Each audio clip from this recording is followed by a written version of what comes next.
In the short term, the biggest crisis we face is Brexit in the short term, because we have another Brexit day coming up on the 31st of January.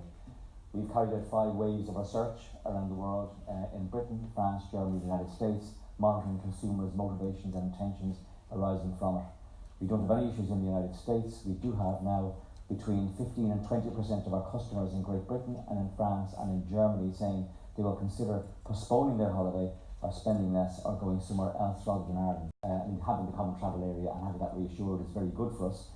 And people who are knowledgeable about the travel trade know about it. So we have actually seen some anecdotal evidence of, for example, coach tours now diverting some business into Ireland because of the prospect of perhaps big queues down the M20 getting into Dover-Calais, which was just a catastrophe waiting to happen, by the way, according to our UK sources, makes it easier to come to Ireland.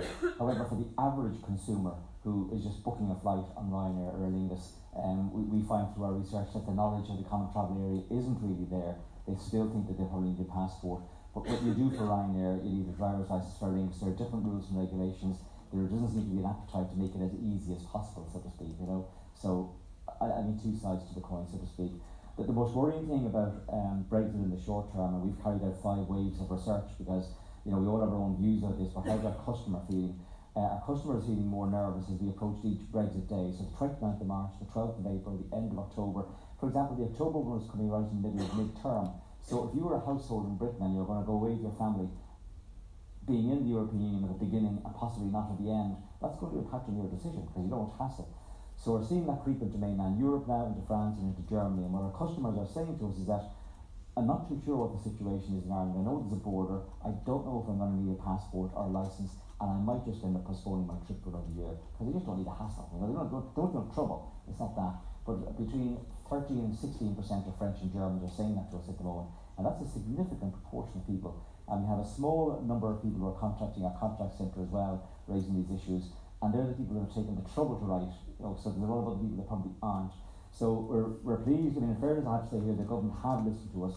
We have got monies, an additional €6 million to spend overseas on reassurance messages, which are going out there right now, and also kickstart campaigns at the end of the year for 2020. The cost of getting here is actually probably cheaper than it's been 30 years ago. We won't say it like that. But fill your heart with Ireland. You know, it's about getting your share of voice up in the international markets. In Great Britain, North America, France, and Germany, which are 70% of our customers and the markets most vulnerable to us, so to speak. But particularly within Great Britain, which is on our doorstep, and it's just reassuring them that it's business as usual. Ireland is open, it's fun, it's a place you can switch off, spend time with your family and loved ones, and they're the types of things that motivate those customers. Yeah, I think we actually still have a golden age of tourism in Britain. Sometimes we beat ourselves up. I mean, the record year was back around 2007, when it touched 5 million visitors. This year will probably be within the top 5 of all best years. I mean, the profile of the British customer has definitely changed. I mean, anglers have aged, and there is a new type of person that's coming in. They have a lot of flexibility in terms of ease of 93% are just booking online. It's so easy to get here from Britain. And there are 230,000 seats on sale every single week. There are 40,000 spaces on our car ferries every week. I mean, I think one of the most enduring successes that Irish tourism has had is in 21 years of the Good Friday Agreement, when myself and John working together selling the island of Ireland. We've seen an amazing renaissance in Northern Ireland. So there's an awful lot more choice for customers now. And I think we will see when the Brexit is sorted out in whatever shape or form it comes, I think you will see another renaissance of British visitors coming. But we will have to work hard on that relationship, because I think while technology has been great for tourism over the last 20 years, we have seen, you know, unhelpful conversations across social media which start off with good intentions, but when you read the thread of some conversations, there's some terrible vitriolic stuff going on up there. And I think we have to re-engage in a positive conversation with Britain as soon as this Brexit conversation is over.